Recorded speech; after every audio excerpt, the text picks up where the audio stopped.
Got my song. You got it lined up, yeah? Can you hear? Is that like a good volume? Yeah. Yeah. That's good. My whole I wake house up in the morning. smells like boerewors. That's nice. It's a good smell, I mean, think. It's not terrible, but I don't like it in the bedroom. Well, some people do, hey? This is true, yeah. Okay, we are live. Hello, everybody. I'm Becca. And I'm Kim. And we are Hatstand Productions. Almost. Welcome to another installment of So When Are You Going to Get a Real Job? We are so glad you've decided to spend your evening with us, as we have absolutely no friends. Before we get going, we would like to warn you that this will probably contain naughty words, Kim's emails, as you can hear, and strange subject matter. I am having mic issues tonight, so I might be shouting, so please do excuse me. Tonight's absolutely essential item is wine. Go and grab yourself a glass if you don't have one, and let's pretend we are drinking together. We are obviously relying on Wi-Fi and or data, so if we get disconnected, we do apologize. And lastly, please keep an eye out on our Instagram page because we have an exciting announcement tomorrow. Take it away, Kimbo. Okay, here we go. We're going to slow things down a bit. Tonight, please join us in welcoming our esteemed guest of honor and woman who does it all. Settle in for a night of splendor as we kick things off with a trip to the theatre. Our guest has been rocking the SA stage since 2013 in Guys and Dolls, Hope Street the Musical, Olivia, Utopia, A Night at the Movies, King Kong, Legend of a Boxer, and Auntie Meryl, It's a Girl. She has captivated audiences in not one, but 4 David Kramer productions. District 6 Canala, Kaka and Ka's Amper Famous. She was nominated for her first Fleur de Cup as Angela in Langarm, and her second nomination came from playing the role of Juanita, I think that's how you say it, in Danger in the Dark. This lovely lady is a beauty on the stage and an absolute beast off the stage, working as a choreographer and dance captain in many of the shows I've just mentioned. On top of that, she has worked as a choreographer for shows directed by legend Delia Sainsbury and superstar Emo Adams. As we know, she is a fabulous performer, a hardworking choreographer, but she also has a heart of rose gold. Rushney has been sharing her with the young for a decade, teaching at the Waterfront Theatre School, Parklands College, Sugar and Spice, Pneumatics, the Stage Performing Arts Studio, and drumroll please, Becca. She is now the director and founder of her very own school called the Sugar Plum Academy of the Performing Arts. This woman's list of achievements and talents just goes on and on and on and on and on and on. And I could have you here all night, so instead of carrying on, why don't you see her for yourself? Here she is, the wickedly talented Rushney Ferguson. Woo! Hi! Hello! Hi. Hello! When are you gonna get a real job? Guys, I have a real job. So we keep telling our parents, right? Hello and welcome to the show. We've decided to do a little icebreaker with you, just to play a quick lightning round of getting to know you questions. Are you ready? Yes, I think so. I can't guarantee that what's going to come out is going to be normal answers, so let's go. Well, let's see about that. I challenge you. I'm scared. Let's go. What were you like at college? Weird. Okay, thank you. What makes you the most angry? People who lie to me and think I don't know. Oh, I understand. Okay. If you could only listen to one album for the rest of your life, which album? Michael Jackson's Thriller. Ooh. Oh, legends, yeah. Okay. What food do you think everybody in the world should try at least once? If you haven't done it already, pizza, because it's the best thing ever. I mean, you've been living under a rock if you haven't done that, so. What do you eat for pizza? What's your pizza? I have actually just discovered from Panarotti's, there's a new pizza, a fairly new one that came out in the last couple of months. It's called pulled pork with pineapple, but I like mine with extra avo on top. Oh, wow. Okay. Mhm. I'm not going to say I'd like that, so I won't.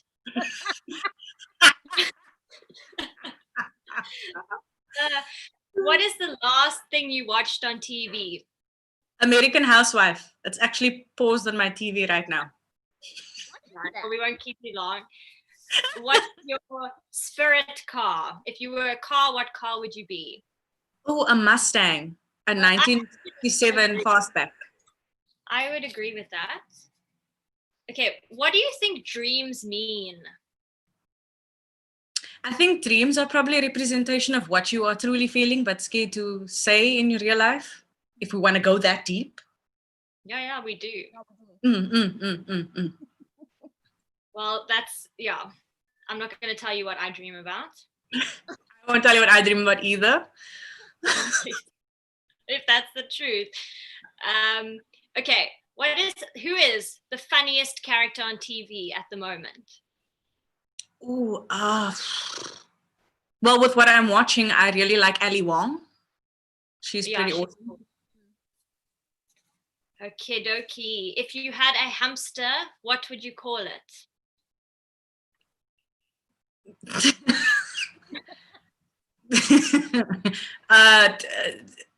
Pinky. Okay. Like Pinky and the Brain, but not the brain. The brain was the dumb one, actually. Yeah. Okay. So you believe in conspiracy theories? What if you had to smell like any wine for the rest of your life? What wine would you want to smell like? Ooh, a Merlot. Oh, lovely. I don't have it tonight, but Okay, a Merlot would be what the are one. you drinking? I don't know what this is. It's like a rosé. It's like a sweet rosé type thing, because I don't think drinking red wine with you guys live on YouTube would be a good idea. I understand. Tripping might be involved. It's like beautiful. It's like matches your curtains. Yeah, it does. And it brings out the Does shirt. the wine match the curtains?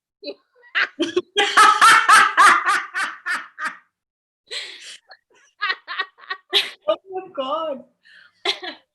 Oh, this is going to be an interesting evening. Well, I stopped now. That's my job done. So, Becca, where did you go?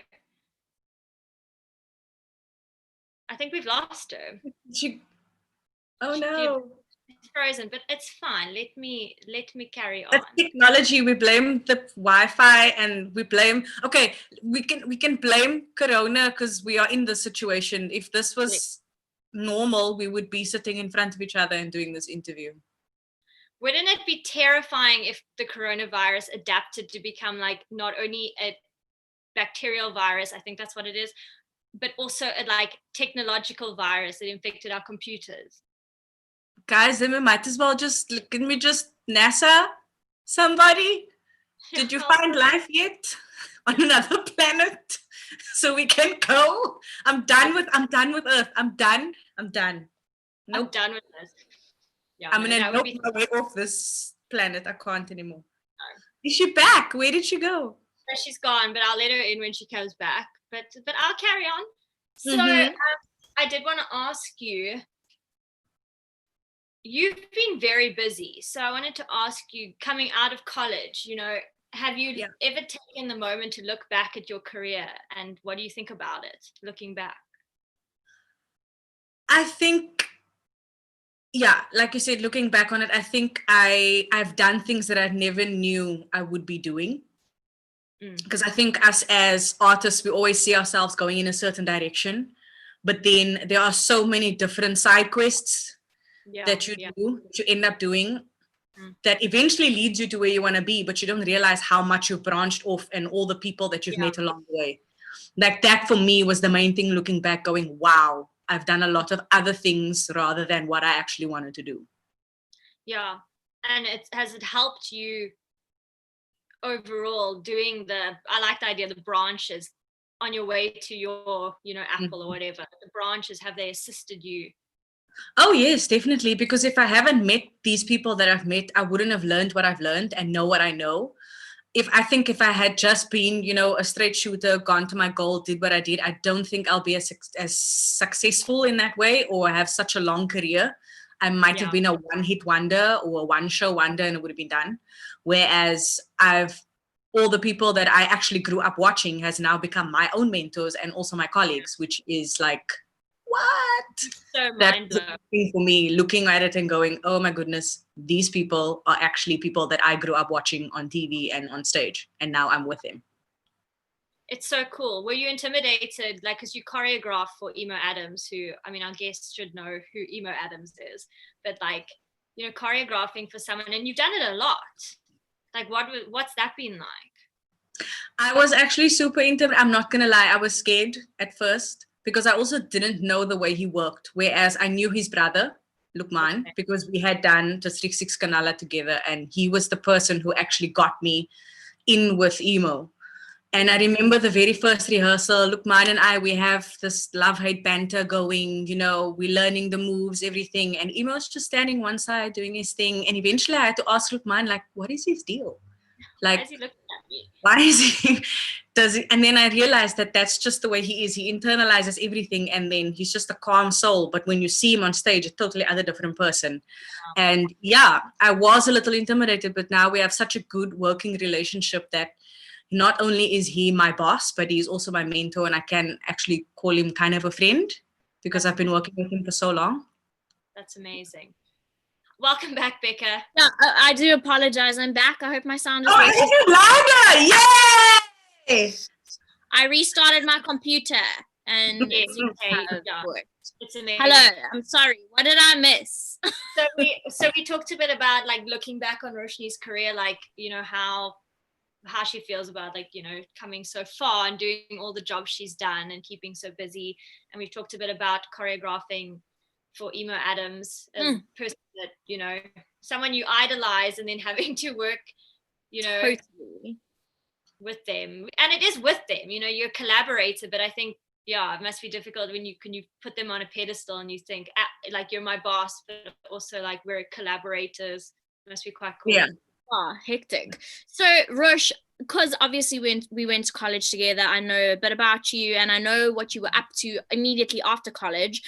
You went overseas, right? You had a couple of contracts overseas. Do you feel like if you hadn't gone overseas and you had just like kind of jumped right into the industry immediately after college, that you maybe wouldn't have found your place in the industry like you found it now? Because obviously now you're finding success and things are happening for you like rapidly, one after the other. Do you think obviously going overseas was a good move for you at the time?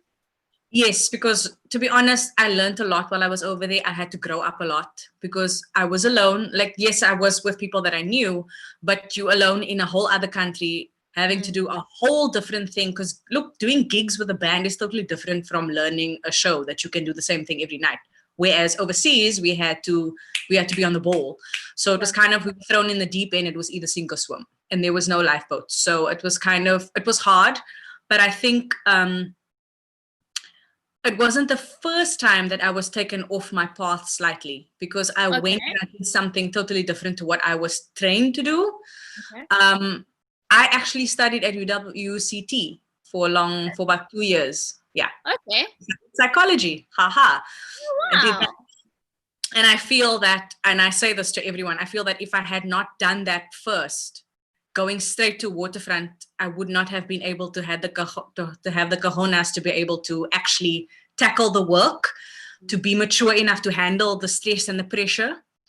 and be able to actually then create a career out of it. I don't think I'll be able to have done that. And that's why I'm grateful for going overseas, because I learned so much about myself and what I can do and what I can't do and how much I can take before I have to eventually step out and be like, this is not for me. So I was there for about 2.5 years before I was like, nope, I'm done now. I gotta go back to my roots. Did you feel like, sorry, Kimby? And that's what I was going to say. Yeah, like you say, I think it's such an important thing to know that moving on isn't quitting. Mm-mm. You know what I mean? It's like what you said, and I like what you said about knowing what you can take, knowing that you've got everything out of that situation, and you've taken everything, you've learned everything that you can learn, and it's time to go on. Yeah. Not a lot of people are getting over that idea of leaving something is giving up, even if it doesn't actually make sense to stay doing something that you've grown out of, you've moved on from it. So it's quite cool. But the important thing is growing out of it and not just being like, I'm done, I'm not feeling this anymore, let's go. I think that we should, especially us as artists, as sensitive as we are, we shouldn't give up before we haven't given our 100%. Very true. You tend to kind of go, this is not working for me, I'm just going to leave, when you were literally one audition away from actually getting your role that you wanted. So I always say, don't just give up too quickly, because it might actually work out differently than you think. Totally. And you've got to have so much patience with yourself, and that also, it does come from growing up. I mean, I could definitely see now, you can kind of rationalize why you didn't book a job now that you're a little bit older, it makes sense in your brain. But immediately after college, you would be completely shattered and heartbroken, waiting by the phone for them to tell you to come back to the callback tomorrow, Exactly.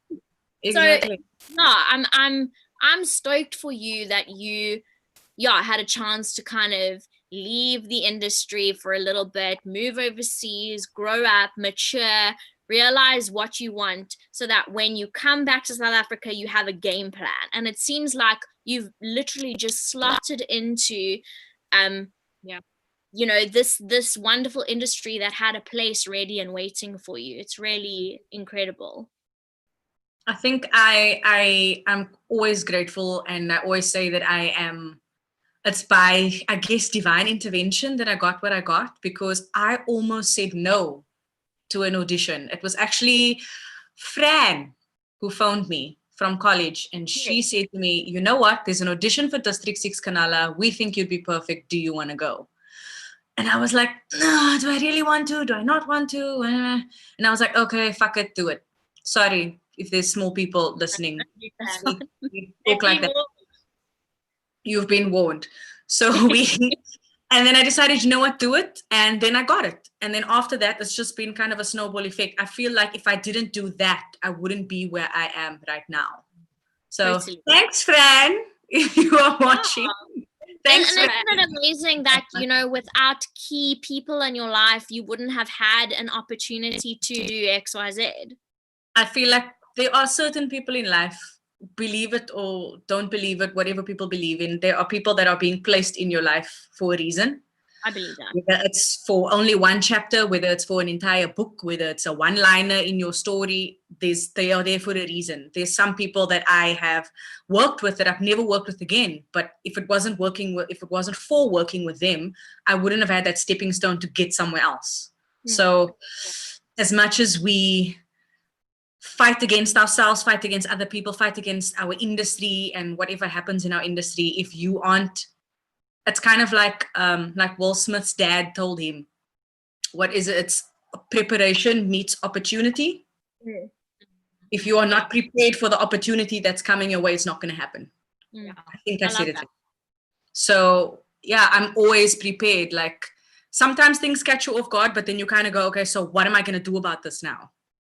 You kind of can have it hit you on the forehead, but then you kind of have to go, okay, I'm here. What am I going to do? I can't do this shit. Like, for example, going into Maak My Famous, I was scared with the Afrikaans thing, because believe it or not, I was born Afrikaans, but then I was supposed to move to England with my family. And then I was put in an English school. So I lost a little bit of my Afrikaans. but I still speak Afrikaans at home with my family. So now being on TV, it's a whole other thing. And all of a sudden and then I was like, what are you going to do about it? You are going to learn. You are going to constantly be speaking Afrikaans or whatever so that you can relearn and revisit those things that you know. So you kind of have to just roll with the punches sometimes. Totally. Sure. Mm-hmm. That's scary. That's like, yo. We can tell you're a teacher. We're just like, dropping pearls of wisdom all over the place. Yeah, totally. Right? Which is a great segue into a question I have for you. Go. Mm-hmm. So the Sugar Plum Academy of Performing Arts, how did that come about? So I was broke at one point. I'm not gonna lie. I'm telling the honest, I'm the real talk. I was hella broke. Yeah. And then I was like, what do I do best? I teach dance. But then there was a couple of people that I knew who are scared to go to like dance classes and such. And they just wanted to do something fun, something that combines fitness and dancing. So I created Dance Fit. So people like my mom would join, my mom's older friends, anyone who was not necessarily fit, but wanted to dance, but maybe couldn't, those kind of things. So I started teaching that. And then some of the people were moms in the class and they asked like, do I teach kids? What do I do? So I decided, you know what? Let me take what I learned. I have all my associate diplomas and things. Let me take it. Let me put it to use. Because otherwise, if I can't give back, use my knowledge that I've learned and give back to the other people who come after me, then what is my reason for being here? You want to leave sort of a legacy behind. Yeah. And that's when I kind of opened the school. On the surface, it's not completely launched yet because I don't have my own space yet. Hopefully after things kind of go back to the normal, I'll be able to do so. But I've been teaching private lessons and coaching like for competitions and doing all kinds of things. Yeah. So, yeah. Was that scary for you? Yes, because I didn't know who was actually going to come. And people were going to actually be like, okay, I want to learn from her, or dude, who are you? And because you've all these schools are out there and they've been established, people know them, and once a kid or a parent gets attached to a certain school or a certain teacher, they don't want to go, they don't want to leave. Yeah. So I was just hoping to get fresh students and hoping that people will see that I have something to offer and would want to learn from me. Yeah, that's amazing. It's so exciting when young people it sounds weird to say, but have the confidence to go and start a new thing and their own thing, to put their name on something new and fresh. It's very, very cool. Congratulations. Thank you. It actually does take balls. And It what does, you're saying, of course. Yeah, what I can't imagine, I think it's also about overcoming that imposter syndrome, like you were saying. Who's gonna come? Who am I? Yeah. And it's believing in yourself and also just doing it. I think it's also we get this little bit of a fear instilled in us because of we are in this industry where everybody kind of talks about everybody and we all know the ins and outs of people. So what people say about certain schools, or not certain schools, but like if there's a new thing, like, oh, what are they going to offer? Who are they? Do they even, So what people say and how they think. And then you wonder to yourself, if they can speak like that about other people to me, what are they saying to other people about me? So it's kind of that thing that we have to overcome and be just like, you are doing something. You are actually getting off your butt, off the couch, and you are making something happen. Whereas other people are keyboard warriors and they're just sitting and passing comments and trolling you, and they're nothing. Afraid talking about other people. Yeah. Becca, you had a question about something very important regarding ballet. Oh, yes. Okay. So for the audience members who don't know, we get sent our guest CV and bio, and we love having a look through, and obviously Kim uses it as a base for her introductions. I saw something very interesting that I would really, the idea of it made me giggle, I'm going to admit. So I want to know more about this baby ballet that you are teaching or have taught. Please tell me. Guys. Okay, I love kids. Please, people out there, whoever's watching, don't get me wrong. I love children. But there are some times where I just want to send the kids back to their parents and be like, no. Maybe tennis would be better. Ooh. Soccer, but not that. Okay. I promise you, no one is going to say this to you. This is literally what people think. This is literally what ballet teachers think, but we do our best. Yeah. The problem is that I taught like 4-year-olds who don't even know that they are people yet. Yeah. You know, so they don't know their right from their left. They don't. So it's your job to teach you. So it's kind of like I have this imaginary trunk of things that I take with me into the class. And this is something that Suraya actually taught me, Suraya Muhammad. I had to be her assistant for the grade 1 ballet kids at college. And she taught me all of this. And she would be like, okay, so I'm putting glue on your legs so they can be straight and keep them together. You have to make a pizza slice. And like, those are things I never would have thought of. So the baby ballet thing for me, it was a learning curve. It taught me patience because I never had any. Right. To have a lot of patience and to understand that not everyone is the same. And even though these kids don't understand what they are doing, they have their own personalities and you can't teach everyone the same. Right. So it was a massive wake-up call for me. And I can honestly say that I'm taking all of that I've learned from the baby ballet classes into my mentoring work that I'm doing now on the show.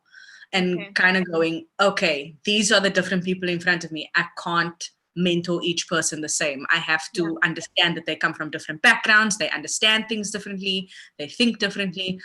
And the kids they're fun. They used to call me the dragon teacher at school.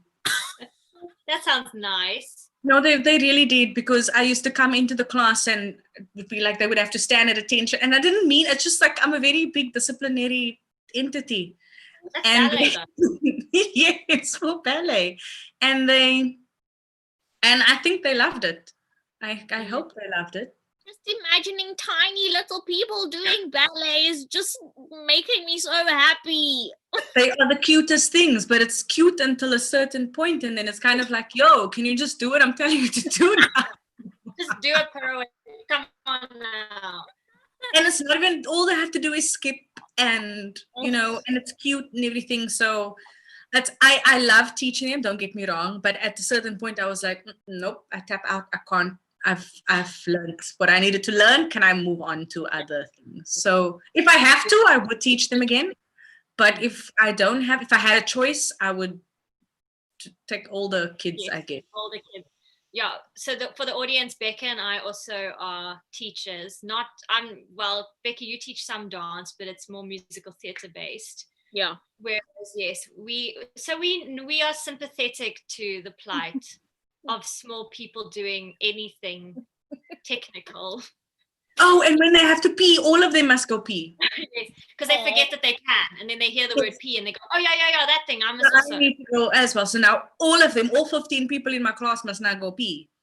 And it's not like they can do it. Sometimes they can't even do that themselves. Then now you have to. So you're the mom, you're the babysitter, you're the teacher, you're the helper, everything in one. And yeah, so you have to. It's a very gentle process, because you as a ballet teacher, because they look up to you so much, you can either make or break them.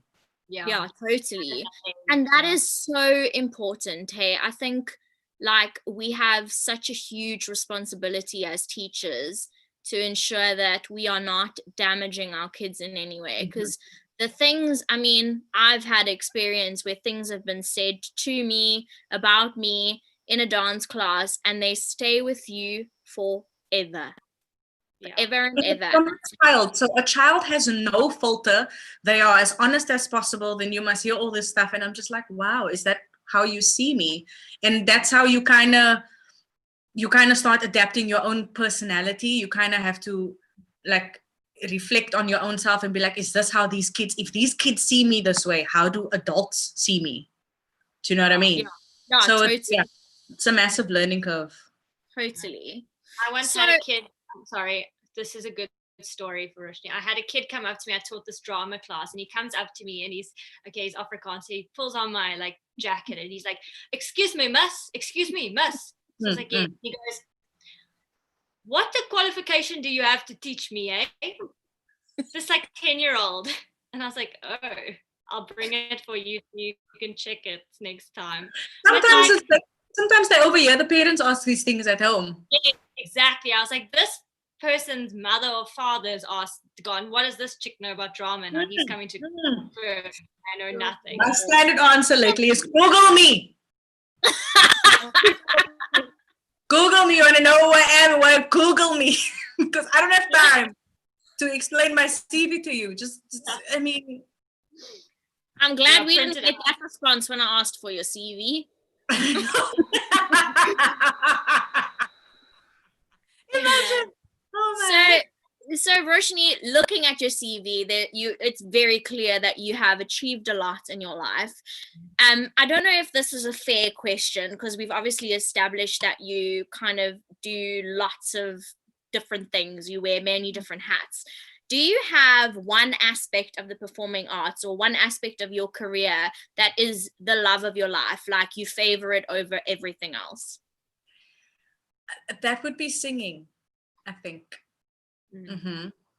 Even though I majored in dance and I'm a theater person by trade and by heart and all of that, I think singing for me is my go-to, because even though one day I won't be able to get up and dance anymore, I'll still be able to sing. And that's what I learned singing is the one thing I found out that I can do early on. Okay. I found out I could sing before I started dancing. Sure. So for me, singing will always be first on. If they ask me, so what do you do? I'm a singer, dancer, actress. Right. Do you know what I mean? So, yeah. And then teach right at the end. Teaching is teaching. Yeah. So singing is definitely my first love. Okay. Kimby, you wanted to say something? I wanted to say, when did you discover singing? I think I might have been about 9 or 10 when I realized, wait. I'm singing and people are actually listening and they're actually liking what I'm doing. Like, maybe this is something I'm good at. So then I started copycatting people. And back in the day, because I grew up like in the 90s and so on, so Whitney Houston, Mariah Carey, all of those, like the 90s divas were big, like the Faith Evans and all of them, they were all big. So I would listen to them and copycat what they do. I can't do whistle notes. Don't ask me. I don't know. Those high. You can do it. Tried, but I can't do it. My vocal cords are like, no. Sorry, that's where I stop. That's where I tap out. But I used to copycat them, and that's how I kind of learned to do what I do. Awesome. Yeah. Sure. Okay. Sorry, my internet is just not playing game today. You guys keep freezing on my side. No, we're posing. Oh, you're posing. Oh, yeah, we're posing. We just every now and then stop mid-sentence and just like. Oh, right. We're just posing. You've given me that memo. No. We're posing for you. Oh, I see. You're Madonna and we're Rogue Boys. Right. So, Rush, can you comment a little bit about your financial situation currently? What's happening? Look, I'm not going to lie. We took a massive knock, all of us in the arts industry. We took a massive knock because a lot of our livelihoods come from theaters that host 600 to 1,000 people at once. I mean, it's standard practice that if there's 50 or less people in the auditorium, there's no point in having a show because then it might as well be a tech rehearsal. Yeah. So for us not being able to perform, besides creatively taking a knock because we don't have a creative outlet, so we don't have that. We have all this picked up energy. I think financially we are faring the worst. Yeah. Because not only are we now set back to basically starting from scratch, if that makes sense, because now people are going, I can't pay you. The age-old story, I can't pay you, but it would be nice exposure. Exposure for who? Because who in this age is going to be able to pay me now? Nobody has money. Yeah. So I think financially, I'm so glad because there are people in this world who are kind. And I go, okay, fine, you can pay half rent or you can take a financial break on your car payments or insurance or whatever the case may be, you know what I mean? So I'm grateful for that. But there's only so much you can do in terms of not earning but still having to pay bills. At some point, the savings is going to run out. And that's exactly what's happening to all of us. We are all on our last little bit, if anything. I mean, I know of people who had their cars repossessed, who had to move, who had to sell equipment, who had to move back in with their parents and sell their possessions because that's all they can do. So it's really a cuck time right now. There's no other way to explain it. Yeah, it's so sad. And it's like you just can't see an end to it, and you can't, bank on anything or plan for anything. It's such a strange situation to be in, because what can you do? It's silly for me. I screamed into my pillow a little bit when they said, theaters can open. I'm like, how? We can't put on a show because it's going to take money for artists to be there. We need to be paid. Lighting designers, sound designers, the crew, to have the theater open. It needs to be staffed for us to then perform and put on an entire 2-hour show with no one in the auditorium. How is that going to work? So you're telling me that we're going to be spending money and making a loss.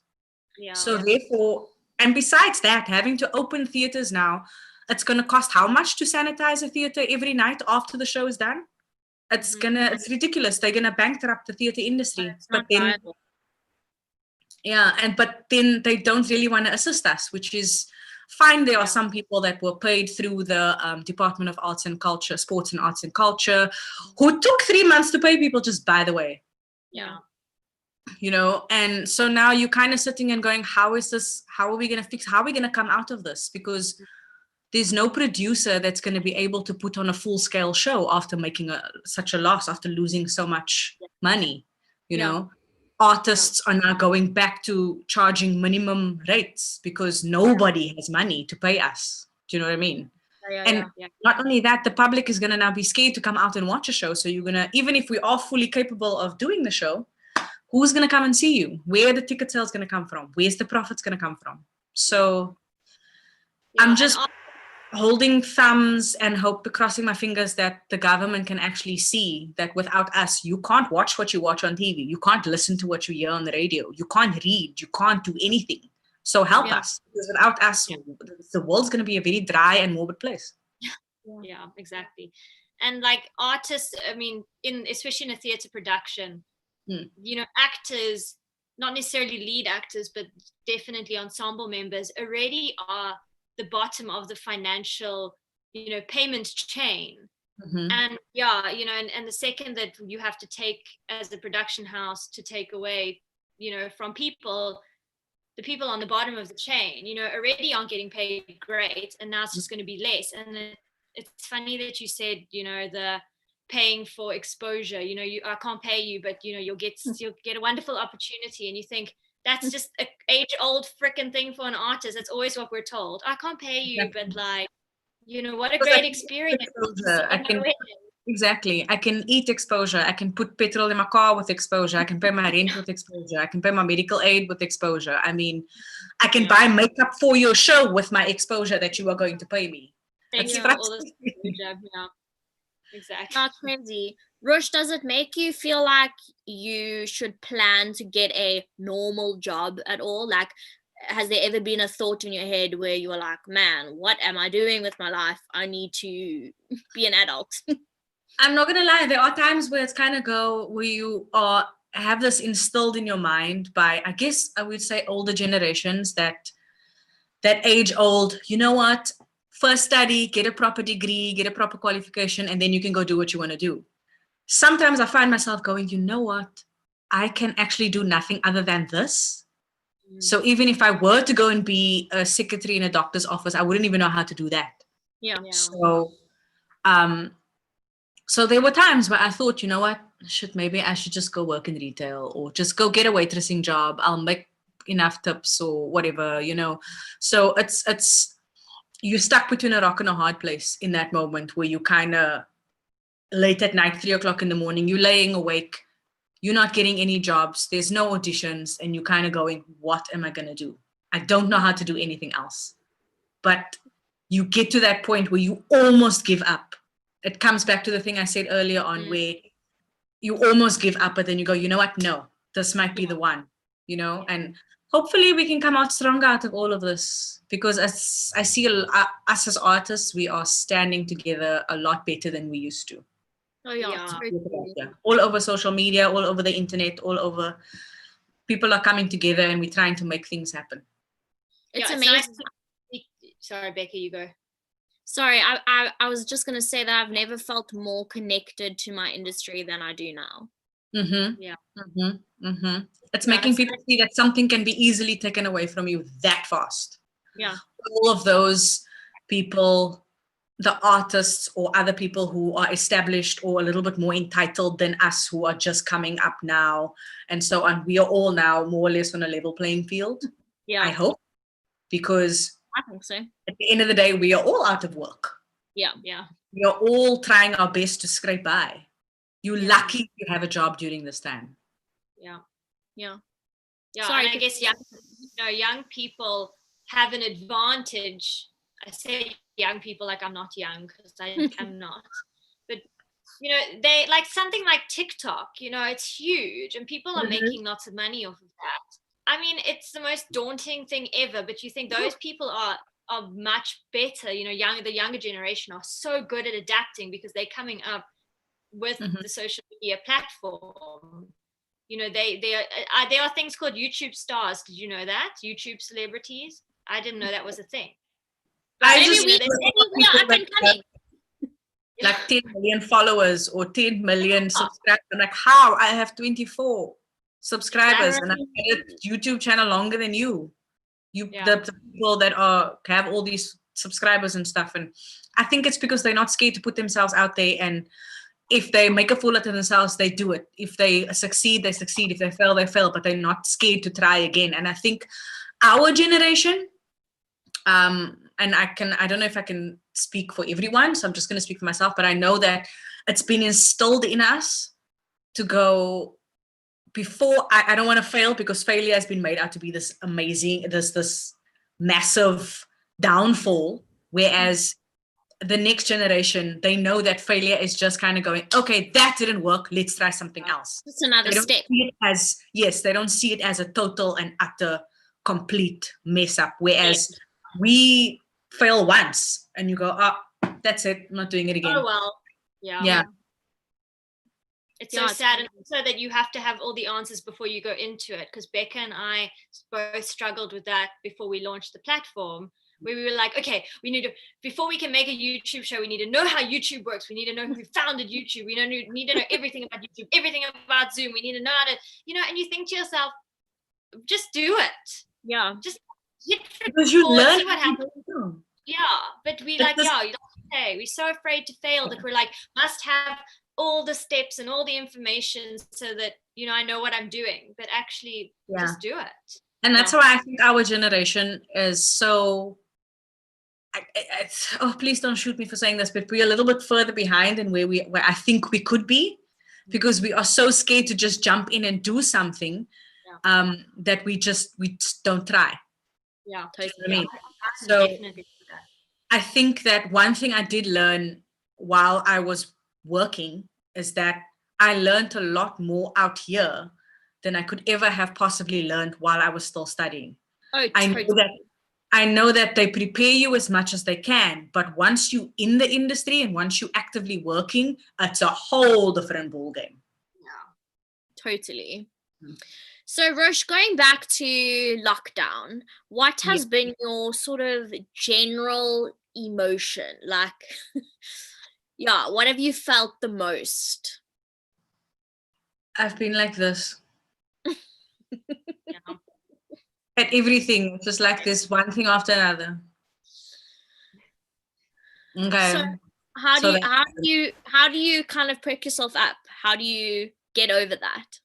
I drink wine. Okay. I drink wine. That's drink lots of wine. But I mean, do you have anything at the moment that is like keeping you connected to your craft, to your passion? Yes, because something I didn't mention to you before is that I've actually I've jumped in and taken the leap not knowing anything about it, but learning as I go along and doing research as I go along, is actually launching a beauty and skincare, hairline and supplements and whatever for performers. Oh, So it's that's all interesting. interconnected. It's called Sugar Plum Beauty South Africa. Okay. So I've been putting all my energy into that, because I find that, like, performers, we wear makeup every day.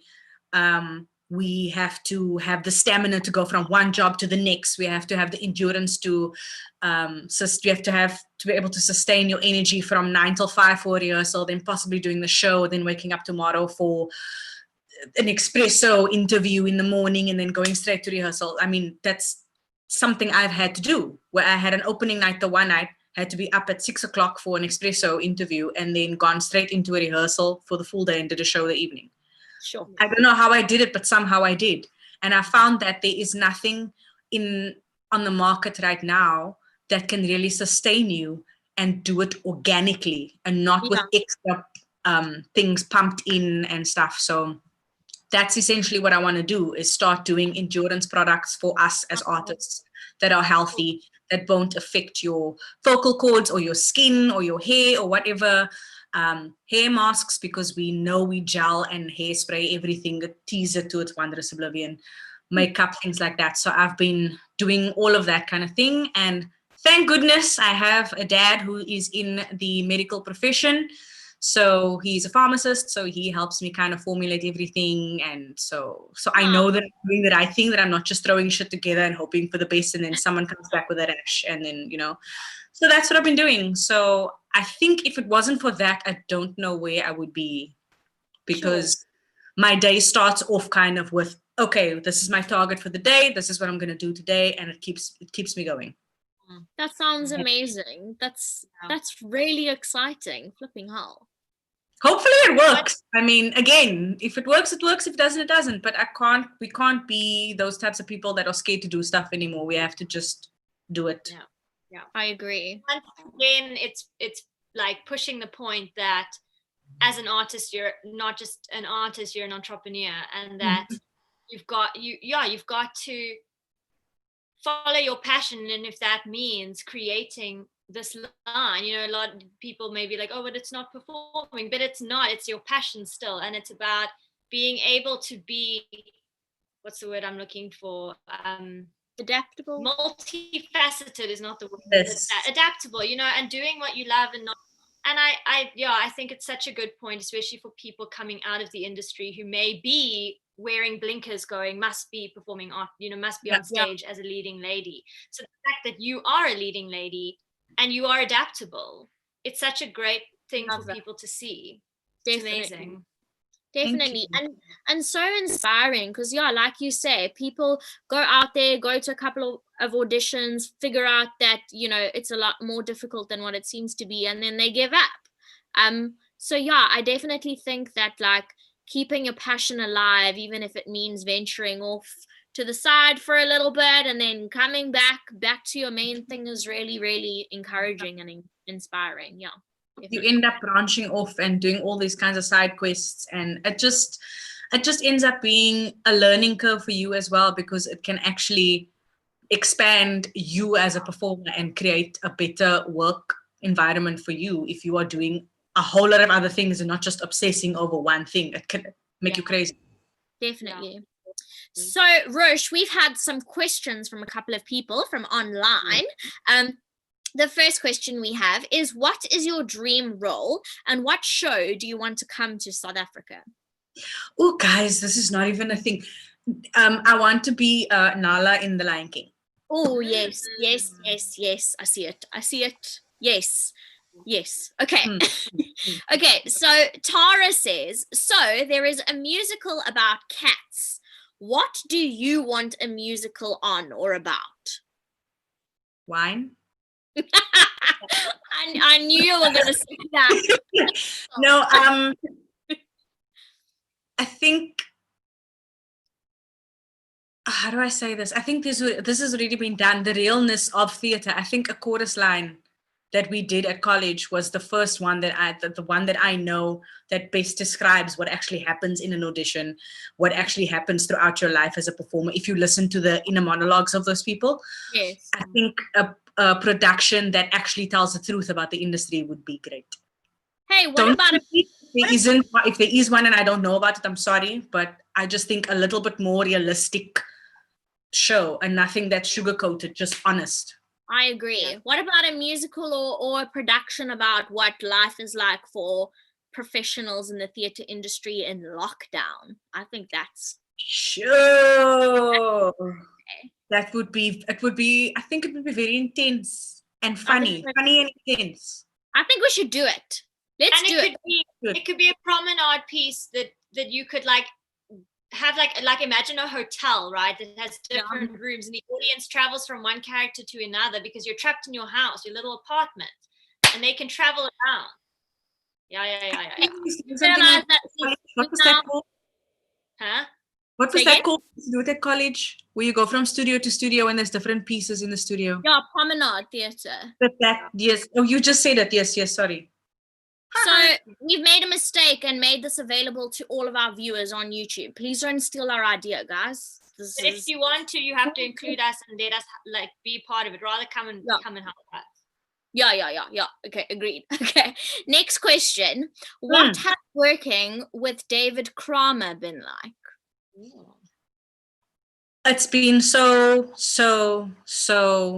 eye-opening and fruitful and amazing, because you finally get to see how he puts stuff onto stage, from the skeleton and filling it in and giving it flesh and bone and putting it on stage, and just to see how the wheels work, because David is a kind of a guy that will just sit back and watch a scene happen, and then all of a sudden he'll jump to his feet and come to you and have all these ideas and talk to you about this and that and that, and the music has got to be like this, and just the ideas that come out of his mind is the most amazing thing for me. And I think the reason why he is so brilliant at what he does is, he said this himself, when he writes musicals, he puts himself in the actor's shoes. He is an actor. He's writing from the actor's perspective instead of the director. Instead of trying to tell a story, he tries to be the story.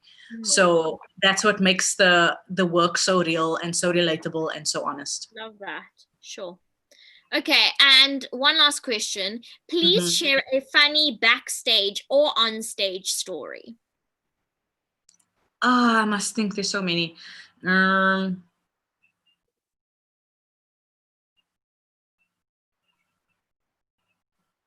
Okay, so there was one. So I played Angelina in Langarm in 2009, 8-9. And I had to go on stage for this scene where I meet up with Cameron, who played my love interest in the show. Well, eventually became my love interest, but he was the guy. And I was supposed to go on, and obviously because I have got tattoos, so I have to cover them. I'm checking it. And as I'm getting, because it's a very fast, quick change, I have about 30 seconds to change into my next costume, and my dress breaks. Right? And I'm hearing my cue coming. My cue is happening.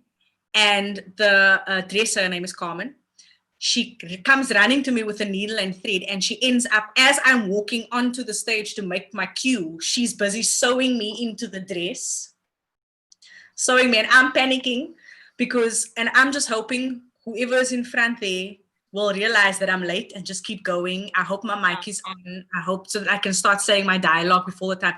And she's sewing. I made it with I just made it to get on stage and start saying my line. Oof. Carmen's a legend.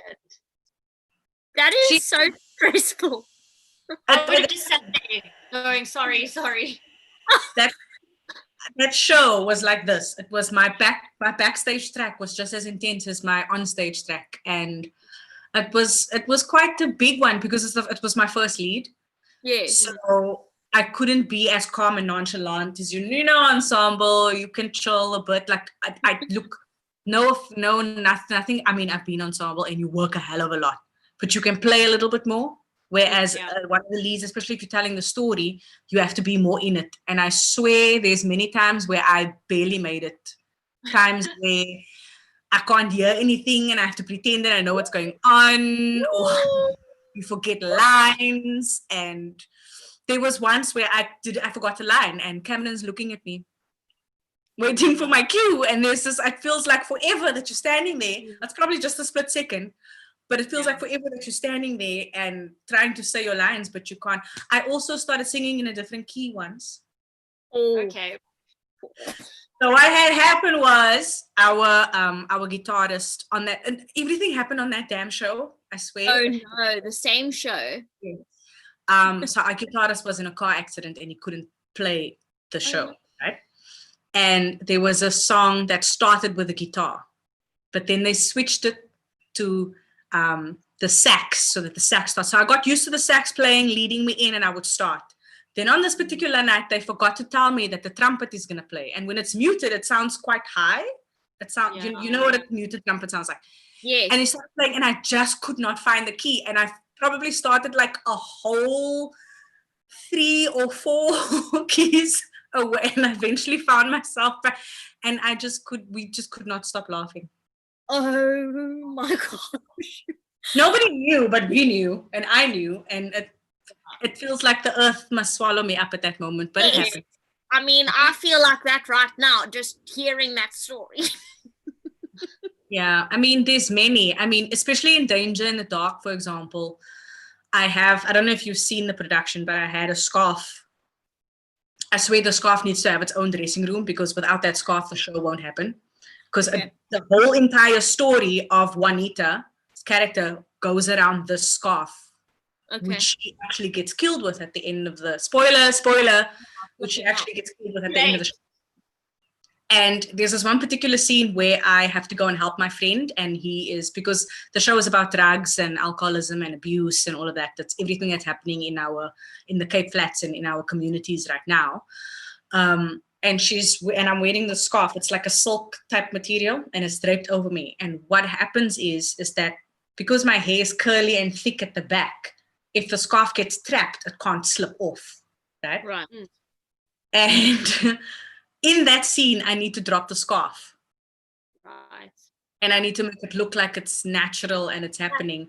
And on this one particular night, if it wasn't for Alden, thank you, Alden. If it wasn't for him, I would not have dropped the scarf, and the show would not have been able to. Then it would have been, okay, call it quits, show's done. There's no scarf. Let's just leave it at that. I physically have anxiety going, oh my God, is the scarf going to fall? Is it going to fall? And we've literally cut it close every single time, because it either gets stuck in my hair, or it gets stuck on my clothes, or something happens, or it ends up on my foot and I drag it off with me when I'm walking. Weird shit like that has happened before. Isn't it so ridiculous how when you're in a show or you're doing a production or whatever, there's always like one thing, and it can be so tiny. It can be like a note, or it can be like a prop, or a stage direction or something that you get into your head that it's the most difficult thing. And when it's about to come, you get so anxious because you don't know if it's going to work out. It's just... You start sweating, and it's so stressful. Why do we do this to ourselves? I don't know, Becca. You tell me why. And auditions are worse. And the what? Auditions are worse. Ooh. Theater auditions, can I tell you a secret? I do not like auditions. I can't stand it. I don't think anybody does. I can't. Learning a new piece, and then it's like, and 5, 6, 7, 8, 9, 9, okay, you got that, moving on. And I'm like, no, I don't. What? I do not got this. No. And you have to kind of get it just right. And you can see the judgment in the choreographer's eyes when you don't get it right. Yeah. And the judgment from everybody else in the room, like, oh, why are you here? It's crazy. So, Rush, I think to end off, I think you should just tell us why theatre is your love, and why you're always going to go back to it. Because sometimes in this cold and cruel world that we live in, it's nice to be somebody else for a few hours. And also just to see the happiness on people's faces when you either tell a story that they love, or you touch them in some sort of a way, or you can make them see something from a different point of view. Starting a conversation about controversial things, bringing awareness to things. Like, for example, Danger in the Dark brought awareness to so many things. So subject matter is also important to me. And sometimes you can tell the story a lot better through theater and acting it out and making people understand rather than face conversation. Right. I think that's why it's sort of an escape as well. So I think that's why I'll keep going back to it. Yeah. I have one more question. Yes. I want to know, because you've been nominated twice. I think the first nomination for Fleur de Cap. I want to know, where were you and what was your first reaction to being nominated? It was so surreal to me that I didn't understand what was happening. It was kind of that moment of, oh, wow, that's my name. It's kind of like, oh shit, that's me. Oh wow, I didn't think that I would be nominated. Okay, let me say this. I didn't expect to be nominated. I mean, for me, it's kind of like, if I get it, I do. If I don't, I don't. It's not the be all in all alpha omega situation. But I can't remember where I was, but I remember seeing my name on the thing and going, wow, they actually see something in me. I didn't know that I was good enough to be recognized by this panel who goes around judging hundreds and hundreds of shows every year. To be part of those elite few that get nominated in that category was quite a shock. And then it happened again, and I was like, wait, maybe they see something that I don't. So yeah, it was quite a serious moment. That's amazing. I mean, it's amazing to be recognized. It's so exciting, especially after working so hard in your industry and dedicating so much time and money and effort and love. It's really just so rewarding. Yeah. I mean, this whole industry and the platform that we have is quite rewarding, because no matter what your circumstances are at home or in your life or whatever, you can step onto stage and just be at home. It's your home away from home. I love that. I always tell people, if you don't feel at home on the stage, you don't belong there. Totally. Yeah. Rush, thank you so much for being our lovely guest. We had such a nice time. Thank you for having me. Of course. Thanks everybody for tuning in. Don't forget to check our Instagram page tomorrow for our exciting announcement, and we shall see you next week. Yes. Okay. Thanks, guys. Let me end Bye, the stream everybody. and end. Yay. It has ended. We are off the